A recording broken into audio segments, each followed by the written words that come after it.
You know these angle grinder tools that you can never bloody find anywhere? Well, I don't even bother with them. I'm going to show you how you get it off. Put your lock on wherever it is on your model. Use your hand, use a glove if need be. And also the guard is off this, and I am not recommending that you do that, but watch. Bang, off. Done. Put it back on.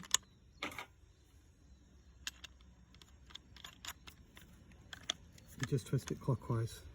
Because it's an opposite, it spins the opposite direction and never comes undone.